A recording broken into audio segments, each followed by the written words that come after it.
The court is on the record in the City of Pontiac versus Amber R. McHenry, case number 24 TRD 527. Court is in receipt of a pretrial report. Mr. Lewis. Thank you, Your Honor. We may have a resolution of the matter, should the court be willing to accept it, whereby the city would dismiss the fictitious plate charge at defendant's cost, and Ms. McHenry would then enter plead guilty to the two remaining charges of failure to reinstate driving under suspension and expired plates.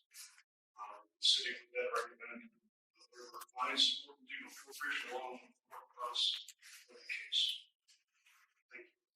Thank you. Mr. Savage. Thank you, Your Honor.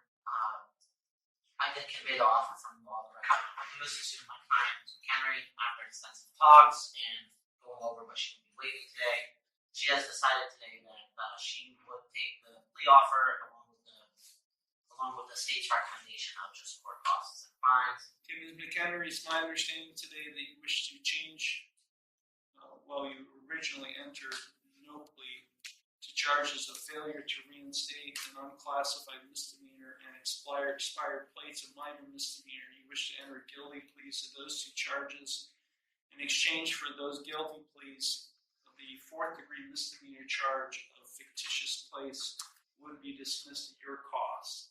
Is that what you would like to see happen today? I believe so. You understand by pleading guilty to those charges that you would be waiving your right to the jury trial that is currently scheduled at the end of the month, as well as all of your trial rights. We just had a trial last week, so you kind of know what a trial is like. So by pleading guilty to these two charges, you'd be waiving all of those trial rights. Is that what you wish to do? Would that put an end to litigation? Yes, it would. I'm sorry? Yes. Okay. Also, you are represented by Mr. Sayage. Have you had sufficient time to consult with him, and are you satisfied with his counsel? Yes. Okay. I do find the defendant's pleas of guilty to these minor and unclassified misdemeanor offenses, in subcase A and B, failure to reinstate and expired plates, to be knowing, voluntary, and intelligent. The court will accept the guilty pleas to those two charges, and I will therefore find her guilty of those offenses. I will dismiss at the defendant's cost the fictitious plates charge in some case. So, Ms. McHenry, I did not impose community work service. I could have. I did not impose a Class 7 license suspension. I could have on the failure to reinstate charge. I'm just giving you a final cost, although I'm ordering you to provide proof of insurance on the vehicle you're driving that day. If you're not able to provide to the clerk proof of insurance on the vehicle you're driving that day, you are subject to what we call a non-compliance suspension of the Bureau of Motor Vehicles.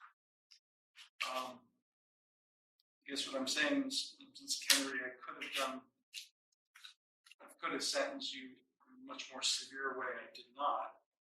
But understand that if you're back here with similar offenses and you're found guilty of those, I will impose those. What I didn't do today, I would do later. Well, guys, we've come to the end of this proceeding, and as this hearing played out, it was pretty clear that things were not going to go well for Mr. Chauvin after the testimony from the teller and the former manager. That really sealed his fate. That testimony put the final nail in the coffin. He started out by trying to get the case thrown out. First arguing that the prosecutor didn't have the authority to prosecute him. That motion was denied. He then asked for the entire case to be dismissed, and that was denied as well. After that, he went into the whole securing the debt argument with an alleged ability of exchange. And once again, the court denied it. Pretty much everything he tried during this proceeding went nowhere. When you look at the evidence, him bringing a $30,000 fake check into the credit union, cashing it, and walking away with multiple deposits, it's easy to see why this didn't work out in his favor. With all of that evidence on the record, the judge had no trouble finding probable cause and sending this case forward to the circuit court. I don't see this situation improving for him moving forward. I honestly thought his wife was going to testify. When she was asked to step out, I expected her to return to the courtroom, but that never happened. He didn't really ask the witnesses any meaningful questions, and he didn't present a single witness on his own behalf. From start to finish, this proceeding was a complete train wreck. I did try to dig around to see if there was any information on when he'll be in circuit court or whether there's been any resolution to the case, but it was really hard to find anything. As we know, circuit courts often don't air their trials, so information can be limited.